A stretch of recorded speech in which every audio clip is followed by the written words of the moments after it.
As requested, let's take a look at the mixer from Appliance Series 2. The yellow set comes with white chocolate chips, chocolate syrup, chocolate cake mix, and a rectangular white plate. It also comes with a mini cupcake pan, a measuring cup with a handle, and a spatula. Here's the machine. I'm going to give it a little turn so you can see all sides. The mechanism with this machine is turning the handle here in order to move the paddle around the bowl.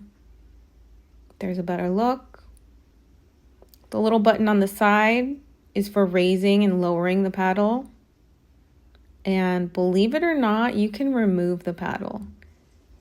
It's locked into place by 2 notches. You can see them there.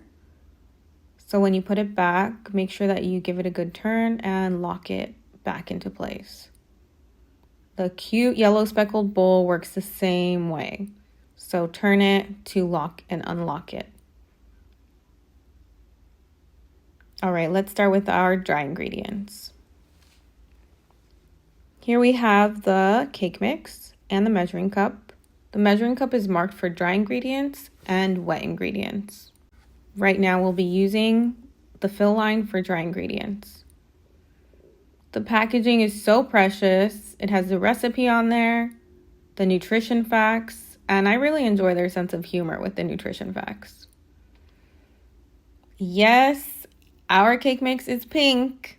We also saw this in the From Scratch series, and really it's going to be that syrup that gives it that chocolate batter look.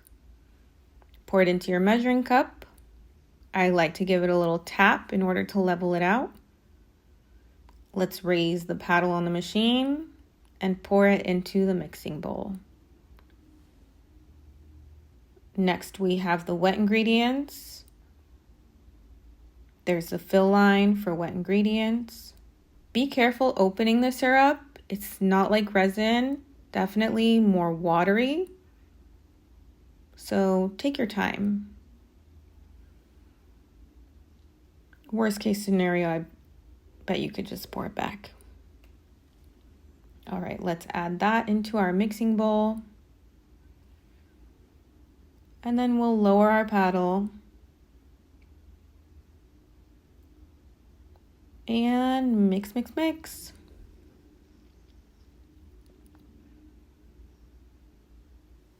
Have your cake pan ready. You have to work very quickly with these batters. It's like a fast drying Play-Doh. And use your handy dandy spatula to fill it and scrape the bowl. We'll let it sit for an hour and 15 minutes.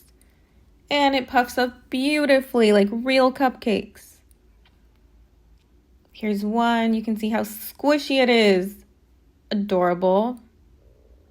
Let's remove the rest of them from the pan. Now, this recipe came with white chocolate chips that it advises you to add before letting it set, but I think I can get more creative than that. So let's give these a boot. And it's time for a remix. We're going to bring in our soft serve machine. That soft serve is going to double as vanilla frosting. I'll give it a nice healthy dollop. There's one. It's shaped like a star, so cute. Here's the next one.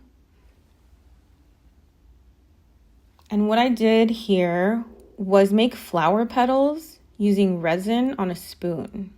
So I put a nice layer of resin onto the spoon, use a UV light to cure it, and once it's cured, I fold the spoon a little bit to lift the resin and peel it off. So there we have one flower petal.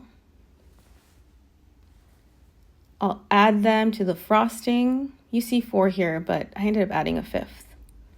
I used the pearlescent mustard seeds for the center of the flower. Here's the pink one with 5 petals. I also made a purple one. Love how the purple one turned out. For the next version, I used chocolate icing left over from a from scratch recipe and decided to add some raspberries on top.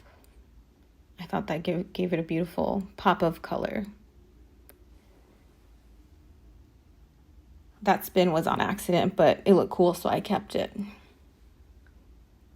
For the last one, I used leftover pistachio frosting and chocolate curls. I was going for a mint chocolate cupcake kind of look. Here you have my cupcake remixes. I'm so in love with the flower ones. Thanks for watching me use the mixer from the new Appliance series. Here's the tip: let it air dry. You can peel everything out of the bowl. Cleanup is super easy. And I actually had leftover cake batter, so this should make a dozen cupcakes. Thank you so much for watching.